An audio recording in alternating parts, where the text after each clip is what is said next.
Queridos, nós vamos abordar esse tema nessa noite muito interessante. Se eu sou cristão, o que isso significa na prática? E antes que a gente leia Atos, que é o texto que nós vamos basear inicialmente, eu quero dizer que quando eu falo aí no tema, o que significa na prática, eu já estou fazendo uma grande diferença sobre o pensamento teórico do que significa ser cristão. Qual é a teoria na mente de muitas pessoas, vocês estão ligados? Do que significa realmente ser um cristão. Ser cristão para muitos é ser batizado nas águas em nome do Pai, do Filho e do Espírito Santo. Muita gente acredita piamente que ela é cristã porque um dia ela foi batizada em nome do Pai, do Filho e do Espírito Santo. E até em muitas seitas ter sido batizada em nome de Jesus. E porque existem umas seitas que não batizam em nome do Pai, do Filho e do Espírito Santo, mas somente em nome de Jesus. E a gente já falou e explicou uma vez sobre isso. E outros acreditam que são cristãos porque acreditam em Jesus. Mas hoje à noite nós vamos falar sobre o que significa ser cristão na prática. E também antes que eu leia o texto de Atos, eu queria mostrar para vocês essa bandeira, né? Sei que estou sendo gravado e eu estou falando também para aqueles que nos ouvem pelo canal. E eu quero pedir a todos que nós oremos pelo Brasil. Eu quero que você seja um grande intercessor do Brasil.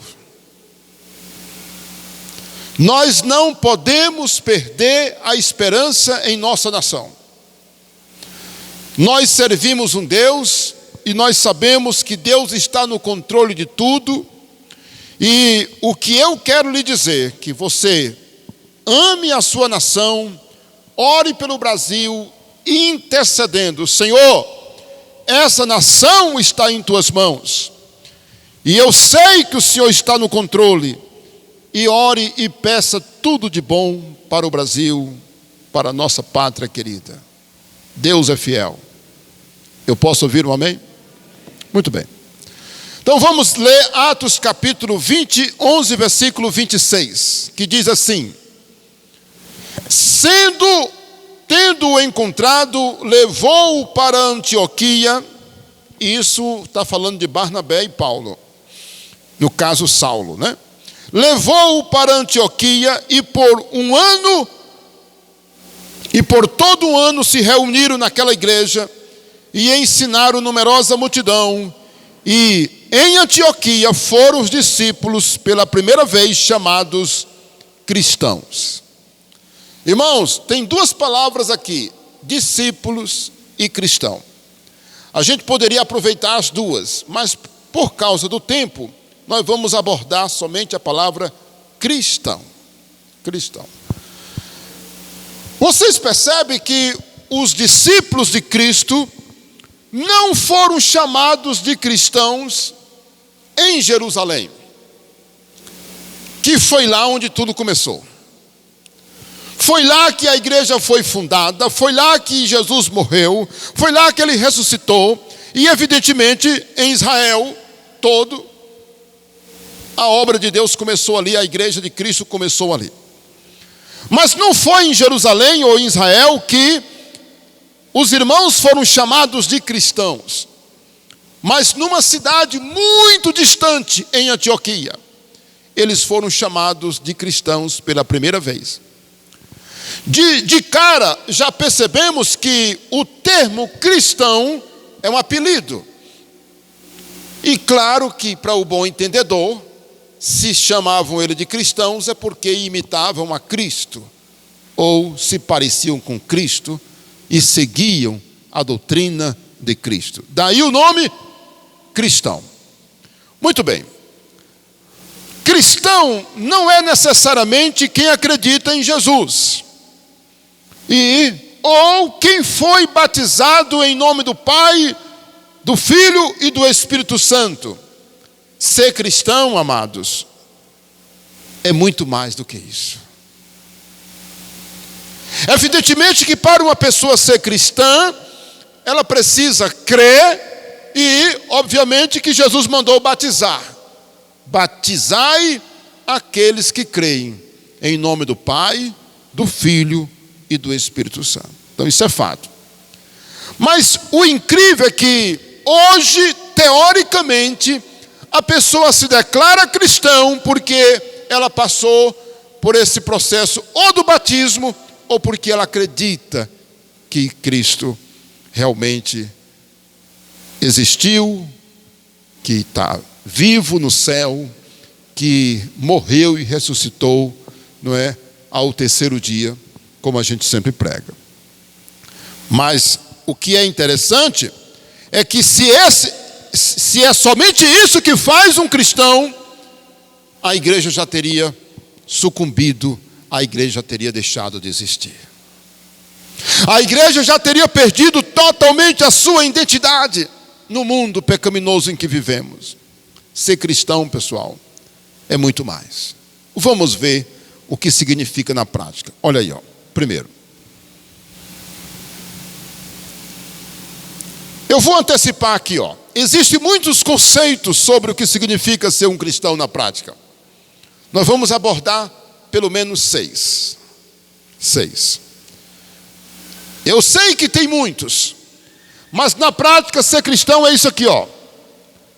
Ser cristão significa ser parecido com Cristo ou seguir o seu exemplo.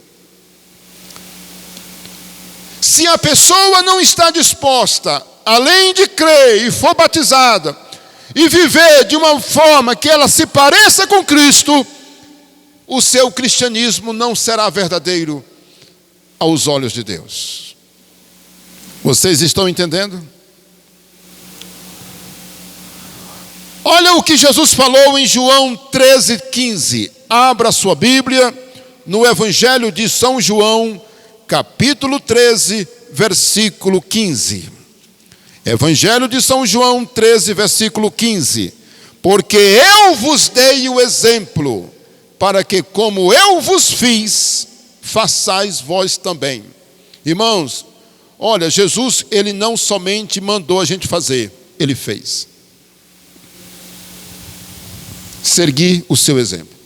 Alguém pode perguntar de imediato: pastor Isaías, e então o que significa ser cristão? O que significa então ser um cristão ou seguir o exemplo de Cristo? Irmãos, vamos imaginar as atitudes de Jesus. Ele foi humilde, ele foi verdadeiro, ele não pecou. Nós não somos igual a ele porque nós somos pecadores, ele nunca pecou. Mas Cristo teve uma vida exemplar. Cristo foi humilde, ele foi coerente entre aquilo que ele pregava e aquilo que ele vivia. Ele foi coerente. Havia uma coerência entre a mensagem que ele pregava e a vida dele. Sabe o que muita gente faz hoje? Crê, mas vive diferente. E essas pessoas, elas são chamadas de ateu prático. Ou seja, com a mente ele acredita em Deus, mas com a prática ele nega a existência de Deus. É como se Deus não existisse. Porque tem que haver uma coerência entre a crença e a prática.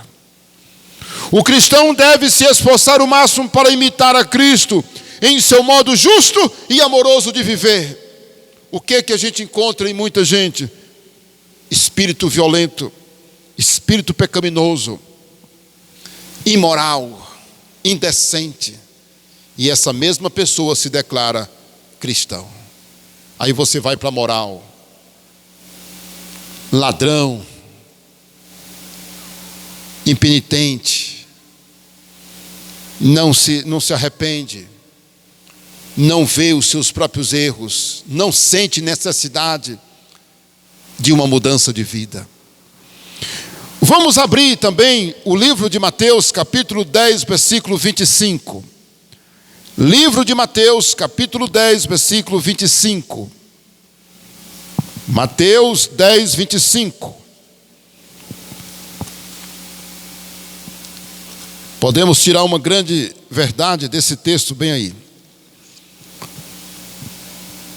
Basta ao discípulo ser como seu mestre, e ao servo como seu senhor. Vamos ficar na primeira parte. O que Jesus está dizendo nesse versículo? Que o discípulo, ele precisa imitar o seu mestre, e ao servo imitar o seu senhor. Nada mais do que isso. Ou seja, deve haver no cristão uma decisão dele, não é uma decisão imposta, mas uma decisão dele de dizer assim: eu vou imitar o meu Salvador, o meu Cristo. Entendeu? Essa seria a primeira característica do que significa ser cristão na prática, né? Vamos para a segunda. Olha aí a segunda. Ser cristão significa ser santo ou separado deste mundo pecaminoso. Irmãos, nós sabemos, está lá em Mateus, não está aqui no texto da nossa mensagem, mas olha, por coincidência o vento deu aqui, está bem aqui em Mateus capítulo 7. Se você abre comigo no capítulo 7 de Mateus, não estou fugindo aqui do texto, mas se você abre bem aí em Mateus capítulo 7, 22, Jesus disse no 21, que nem todo que me diz Senhor, Senhor, entrará no reino dos céus, mas somente aquele que fizer a vontade de meu Pai que está nos céus. Aí Mateus 7, 21. Nem todo que me diz Senhor entrará no reino dos céus, mas somente aquele que fizer a vontade de meu Pai. Então, na prática, ser cristão significa, irmão, ser santo. Significa ser separado desse mundo pecaminoso. O verso 22 diz: muitos naquele dia hão de dizer-me, Senhor, Senhor, porventura não temos nós profetizado em teu nome?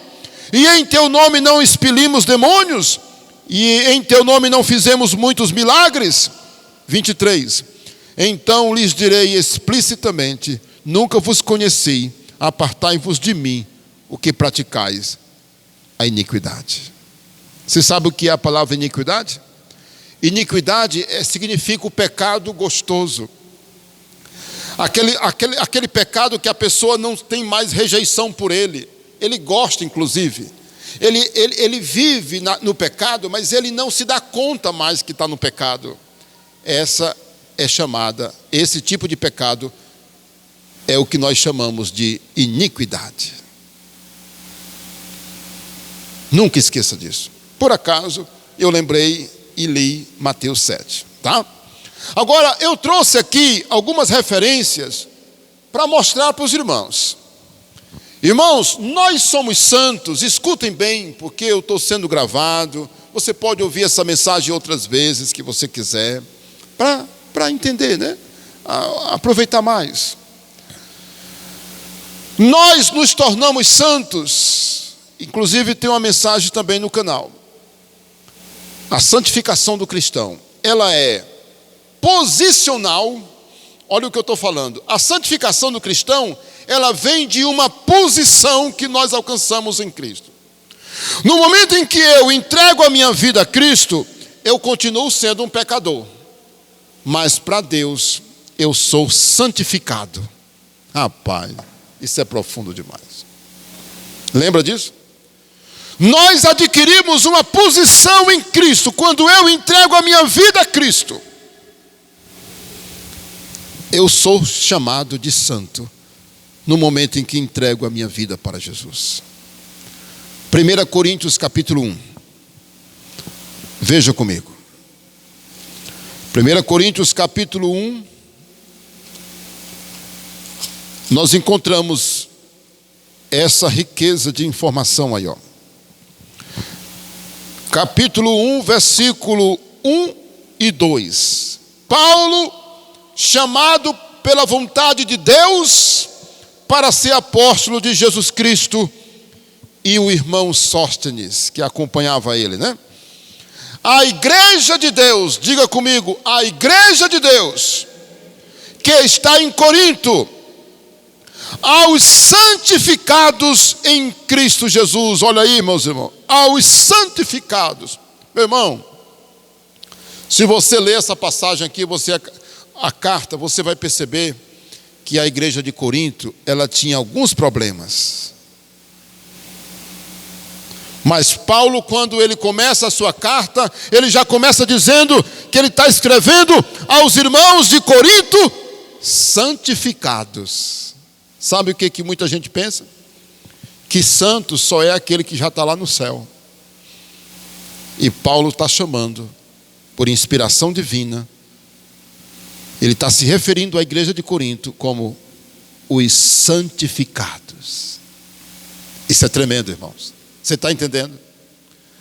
O que Paulo está dizendo é que aqueles irmãos de Corinto, espiritualmente, eles eram santos. Eles eram santos, santificados. Veja que o tempo verbal está no passado. Mas ele usa um outro termo, está bem aí no versículo 2, me acompanhe. Santificados em Cristo Jesus, chamados para ser o quê, irmãos? Chamados para ser o quê? Santos. E aí, como é que nós entendemos isso aí? Ele acaba de usar um termo onde ele diz que nós fomos chamados, ele diz que nós somos santificados. E agora ele diz assim, chamados para ser santo. Está no futuro, né? Irmãos, deixa eu dizer uma coisa. Essa aqui é a santificação diária. A nossa convivência nesse mundo, irmãos. Que nós vamos nos aperfeiçoando. No momento em que eu entrego a minha vida a Jesus, entendeu? No momento em que eu entrego a minha vida para Jesus, Ele me santifica. Por causa da posição que eu vou alcançar nele. A posição que eu alcanço em Cristo. Estão ligados? Estão entendendo? Oh, queridos, a gente, vez e outra, toca nesse assunto. É necessário que você puxe pela sua inteligência também, a sua vontade de entender isso, para você não esquecer. Que nós somos santos por causa de uma posição. Em Cristo. Se eu estou em Cristo, eu posso ser chamado de santo. Mas ele diz que ao mesmo tempo que ele me santificou, ele me chamou para ser santo. E aí ele está falando da minha vida aqui na terra, do meu comportamento aqui na terra. Então daí significa ser separado desse mundo pecaminoso. Agora nós vamos avançar. Nós estamos no 1, vá para o 5 e o versículo 9. Capítulo 1, versículo 9. Capítulo 5, versículo 9. Já em carta vos escrevi que não vos associeis com os impuros. Refiro-me com isto não propriamente aos impuros deste mundo, ou aos avarentos, ou ladrões, idólatras, pois neste caso teríeis que sair do mundo. Vamos por parte. Me acompanhe no meu raciocínio.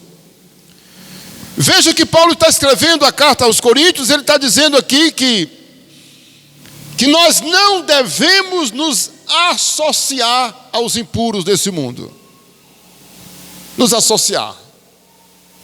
Aí ele vai explicar que esse associar aí não significa que amanhã eu não posso contratar um pedreiro para trabalhar na minha casa, por exemplo, que seja um beberrão, um viciado, por exemplo, um adúltero. Não significa que amanhã eu não posso ir comprar no mercantil, fazer a feira para o almoço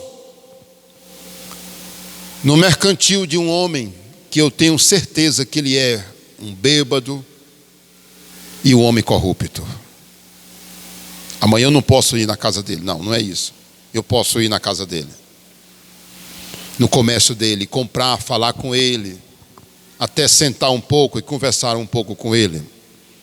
Claro, falando da coisa de Deus, do amor de Deus e etc.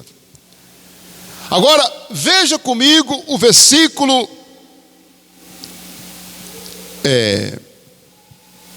11. Mas agora vos escrevo que não vos associeis com alguém que, dizendo ser irmão, foi impuro, ou avarento, ou idólatra, ou maldizente, ou beberrão, ou roubador, ou ladrão, com esse tal nem ainda comais. O quê? Quer dizer que eu não posso me associar com alguém que se diz ser irmão. Sabe por quê, irmãos? Porque nós somos luz, nós somos espelho, nós somos diferentes. Irmãos, olha, está entendendo, não está? Alguém que diz ser irmão, mas ele é impuro, ele é uma pessoa que a gente vê que ele é infiel no casamento, ele faz negócios trapaceiros, ele é imoral na linguagem, ele é mentiroso, ele é avarento, ele é doente por dinheiro, ele é uma pessoa, meus irmãos, idólatra, mas ele abre a boca e diz que é irmão. Sabe o que Paulo está dizendo? Se afaste dessa pessoa. Esse afastar, meus irmãos, também não significa aquele afastar de inimizade. Não é isso que Paulo está dizendo. Paulo está dizendo que ele perceba que nós não concordamos com a atitude dele. É isso que ele está dizendo. Que você fale. Olha, meu irmão, você precisa mudar. Você não diz que é cristão, então mude. Seja separado deste mundo pecaminoso. Porque você diz que é irmão, você diz que é crente, um servo de Cristo, mas vive como mundano. É isso que significa, irmãos. E você chega para ele e diz: Luiz, Pedro, muda a tua vida, Pedro. Pedro, você diz que é cristão, mas veja onde você está, Pedro. Pedro, você diz que é cristão, mas você está nos bares. Pedro, você precisa mudar de vida, filho. É isso que nós precisamos entender, irmãos. Porque ser cristão significa ser separado deste mundo pecaminoso. E é isso que Paulo está dizendo: não vos associeis com alguém que diz ser irmão e vive dessa forma. Aí ele explica que não está se referindo às pessoas do mundo, porque senão a gente teria que fazer a malazinha amanhã e dar no pé daqui e ir para o céu. Porque amanhã a gente vai, pega a van, possivelmente o motorista da van está lá xingando, dizendo um palavrão, passa a mulher, ele fica olhando para a mulher alheia, não é? Amanhã você vai para o trabalho, lá você encontra uma pessoa imoral, que diz um palavrão, que diz não sei o quê, que diz imoralidade, uma piada indecente, que mostra que, não é? Não está se referindo a isso. Mas alguém que se diz ser irmão, aí nós temos que fazer a diferença. Mas ainda tem um texto que eu considero ele necessário a gente ler num momento como este, numa ocasião como essa. Nós lemos o 5, não foi? Capítulo 5, agora leia o 6. Capítulo 6, versículo de 9 a 11. Me acompanhem, por favor. Ou vocês não sabem, ou não sabeis que os injustos não herdarão o reino de Deus? Não vos enganeis, nem os impuros, nem os idólatras, nem os adúlteros, nem os efeminados, nem os sodomitas, nem ladrões, nem avarentos, nem bêbados, nem maldizentes, nem roubadores herdarão o que, irmãos? O reino de Deus. Então o apóstolo faz uma lista aí, ele já está se referindo a uma outra situação. Mas ele está se referindo a uma visão do que significa ser um cristão na prática. Ele está dizendo aí que esse tipo de gente não herdarão o reino de Deus. E qual é a grande tônica de eu ser chamado de cristão? Significa que eu sou filho de Deus, que eu sou um herdeiro de Deus, que eu vou para o céu, que a minha alma está salva em Cristo Jesus. Olha aí. E Paulo está dizendo, quem é avarento, idólatra, sodomita, efeminado, que ladrões, idólatras, não herdarão o reino de Deus. Os que tais coisas praticam. Ele faz uma lista aqui. Irmãos, você já viu como as pessoas bêbadas, elas se jogam na bebida, irmãos. As pessoas na sua imoralidade, devassidão, meus irmãos. Moral, a degradação moral que toma de conta, a corrupção, meus irmãos. Olha, as pessoas muitas vezes vivem uma vida tão imoral, tão indecente, tão corrupta, maldizentes, beberrões, bêbados, meus irmãos, adúlteros. Irmãos, tem gente que tem prazer de dizer que tem 2 mulheres, 3 mulheres. Você vê isso, meus irmãos, claramente no dia a dia. Deus está dizendo, os adúlteros não entrarão no reino de Deus. Por isso devemos ser bem diferentes na nossa vida. Uma observação importante.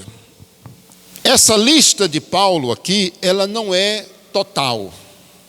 Ela é exemplificativa. Melhor dizendo.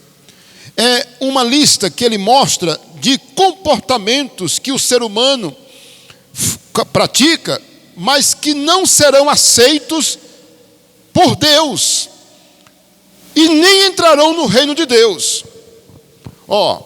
Tem mais. Mesmo que alguns costumes e comportamentos pecaminosos sejam legalmente aceitos na sociedade, isso não significa que serão aceitos por Deus. Vamos pensar agora numa situação em que todo mundo aceita uma coisa. Por exemplo, alguns países nós temos a poligamia. A poligamia, não é? Qual é o nosso papel na poligamia? Nós sabemos, meus irmãos, que a grande vontade de Deus é que o homem tenha uma esposa e a mulher um marido. Olha aí.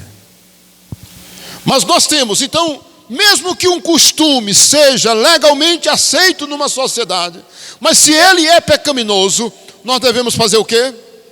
Trabalhar em cima para que a pessoa entenda qual é a vontade de Deus.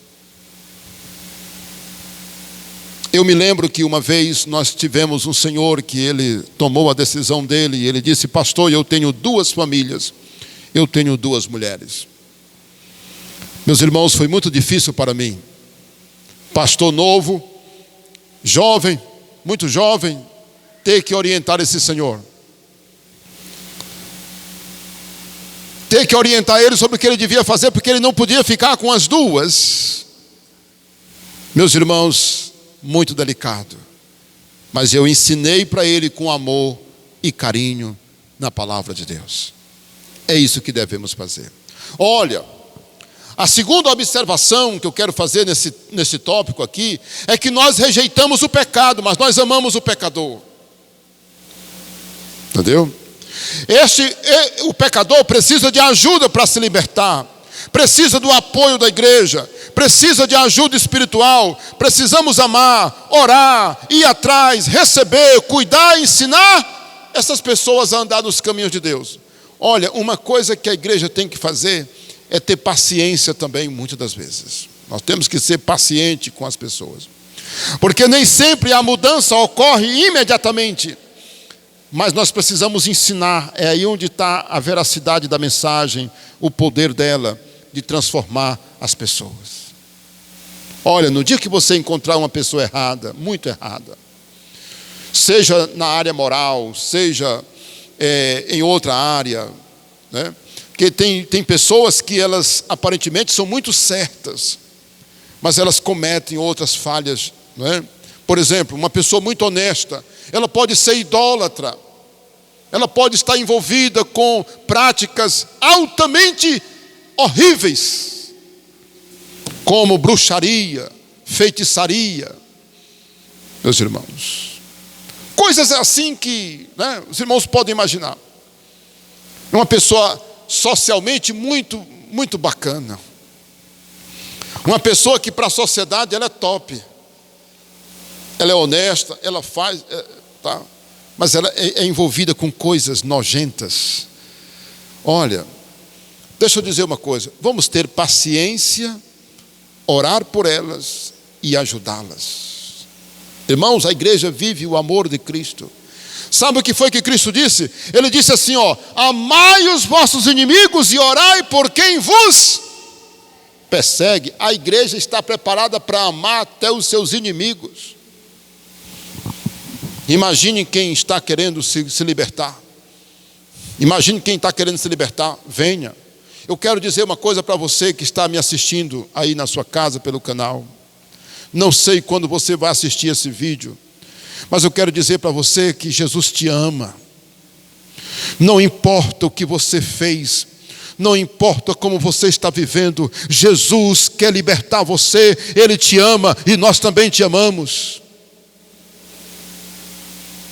Sabe qual é o meu conselho? Que você aconselha as pessoas que estão precisando de libertação a pedirem oração também para se libertarem, porque a pessoa sozinha não vai conseguir se libertar.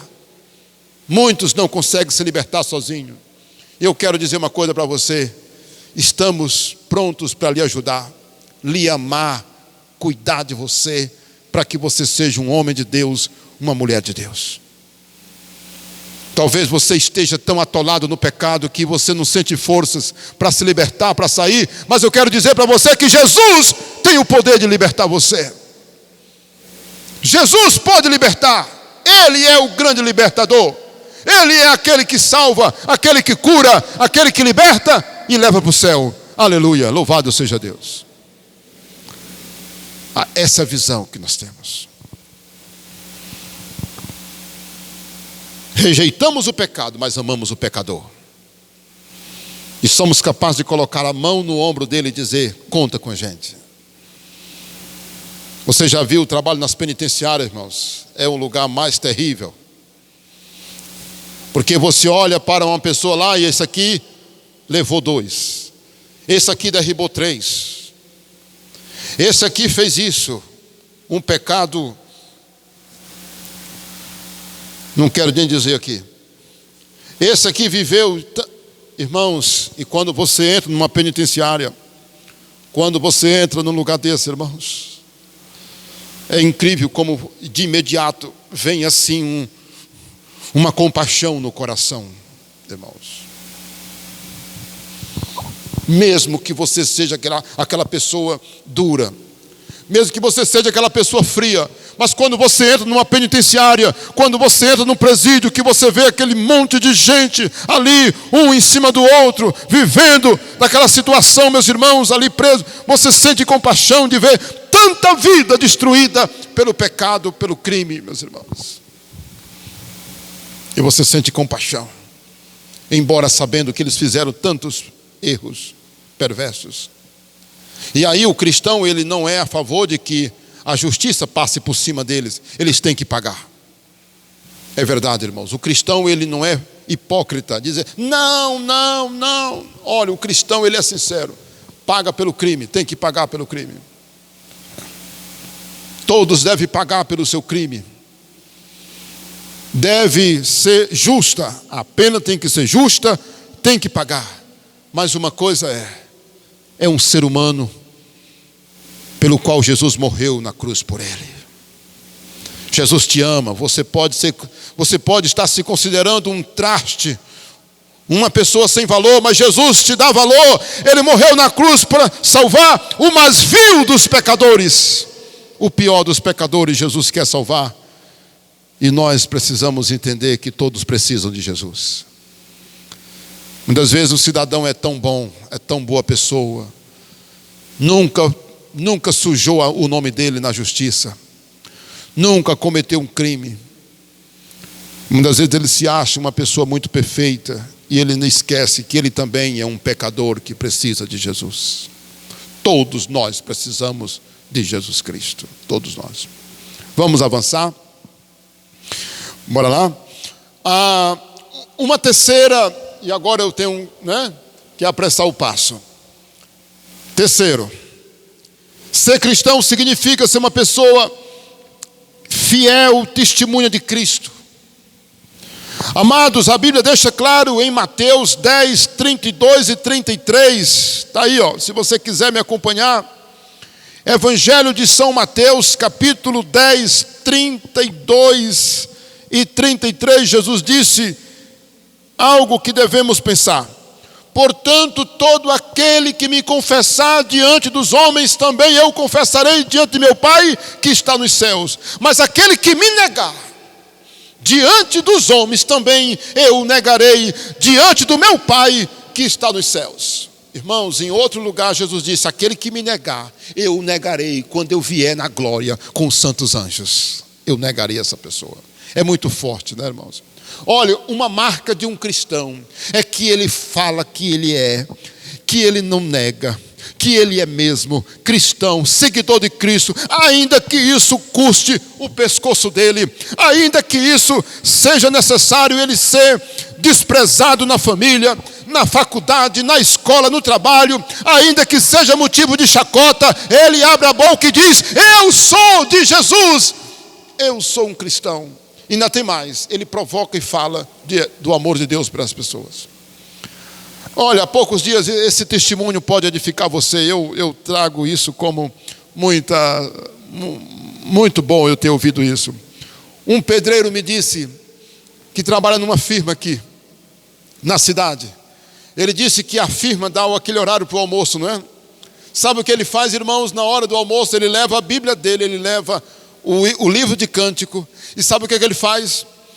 Na hora do almoço, ele almoça, e enquanto todos os peões estão lá descansando, alguns jogam baralho, alguns jogam dominó, alguns ficam contando piadas, e com brincadeira de mau gosto, ele leva a Bíblia dele, e ele começa a fazer o culto lá no alojamento dos funcionários, dos trabalhadores, nessa construtora.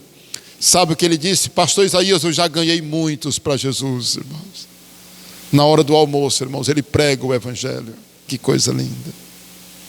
Ele começa a pregar o Evangelho lá no trabalho dele.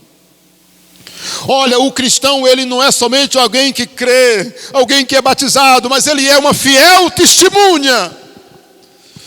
E na justiça a gente sabe o valor de uma testemunha, irmãos. Por causa de uma testemunha falsa, a coisa se complica. E por causa de a falta de uma testemunha, podemos perder até um direito que é assegurado. Mas por causa de uma testemunha que faltou, nós podemos perder. E também, além do mais, uma testemunha pode ajudar tanto um direito ser estabelecido e a garantia dele. Irmãos, quando falta uma testemunha medrosa, uma testemunha nervosa, uma testemunha tímida, pode também prejudicar o processo. Mas quando alguém fala com ousadia, é lindo demais. É isso que Jesus espera de cada um de nós. Você está entendendo? Jesus espera que você seja uma testemunha viva, poderosa dele. Você é? Você se considera uma testemunha forte de Jesus? Vamos para o 4. Olha aí, na prática. Ser cristão significa ser totalmente entregue e comprometido com Cristo. Quem pode dizer amém? Irmãos, isso significa, está lá em Marcos 8, 34 a 37. Jesus disse: aquele que não tomar a sua cruz, aquele que quiser ser meu discípulo, negue-se a si mesmo, tome a sua cruz e siga-me. Pois quem quiser, salvar a sua vida, perdê-la-á. E quem perder a sua vida por minha causa e do Evangelho, esse a salvará.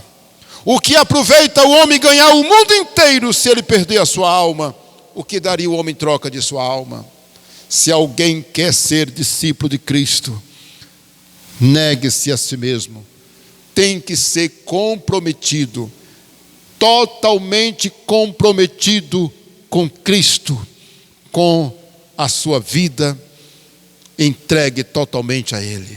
Olha aí que coisa, irmãos. É isso que significa ser, na prática, um cristão.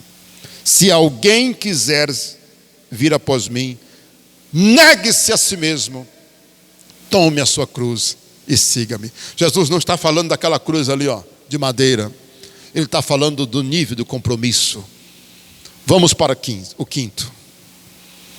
O quinto conceito, né? Ser cristão significa ser ovelha de Cristo. Porque nós fizemos a escolha de colocar esse conceito de ovelha como um deles, apresentados aqui hoje à noite. A ovelha, meus irmãos, ela tem duas grandes características. Ela ouve o seu pastor e ela segue o seu pastor. Poderíamos colocar a terceira, ela está junto com os outros, com as outras ovelhas. A ovelha, ela ouve, ela segue e ela está junta. João capítulo 10, versículo 26. Abra aí. João 10, 26 diz: mas vós não credes porque não sois das minhas ovelhas. Verso 27. As minhas ovelhas ouvem a minha voz, eu as conheço e elas me seguem. E olha o 28. Eu lhes dou a vida eterna, a salvação. Lindo, não é? Então, amados, ser cristão na prática significa também ser ovelha de Cristo. Aleluia.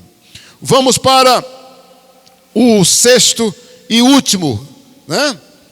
Olha aí, eu fiz questão de que a gente falasse sobre esse tópico aí no final, porque é como se nós estivéssemos vivendo, entendendo tudo isso aqui, mas nós não podemos ser cristão e não entender isso aqui, e não viver isso aqui. Ser cristão significa ser sal e luz neste mundo apodrecido pelo pecado e mergulhado em trevas. Em outras partes da Bíblia, a Bíblia fala que nós devemos resplandecer como luzeiros no mundo. A palavra luzeiro dá a ideia de sol, de lua. Já viram como eles resplandecem durante o dia? As estrelas, luzeiros, luzeiros. A palavra usada para o sol, para a lua, para as estrelas. Olha que coisa, irmãos. E a Bíblia ensina que nós somos o sal e luz desse mundo. Jesus disse: vós sois a luz deste mundo. Ele disse exatamente para que a gente entenda a importância do cristão no mundo. Esse texto, irmãos, está em Mateus capítulo 5, versículo 13 a 16. Está aí, Mateus 5, versículo 13 a 16. Estou terminando. O que o texto fala aí, Glória a Deus, né? Mateus 5, versículo 13. Vós sois o sal da terra. Se o sal não vier a ser insípido, como lhe restaurar o sabor? Para nada mais presta, senão para ser lançado fora e ser pisado pelos homens. Versículo 14. Vós sois a luz do mundo. E aí eu entendo o seguinte, irmãos, que o cristão, ele salga o mundo através, sabe de quê? Do seu exemplo. Sabia que nós servimos como tempero? Sal é tempero. Sal, ele é conservante. O sal serve para manter, para equilibrar, não é? Para conservar. E eu quero dizer, você já pensou o mundo sem o exemplo do cristão? Você já pensou o mundo sem os nossos princípios cristãos? Da moral? Porque somente a Bíblia, meus irmãos, fala que o adultério é pecado, que o roubo, meus irmãos, além de ser um crime, é pecado, meus irmãos. A Bíblia, meus irmãos, nos mostra os conceitos do que é inclusive um ato criminoso e pecaminoso. A Bíblia nos mostra, e se não fosse a Bíblia, meus irmãos, você imagina como é que estaria o mundo atolado.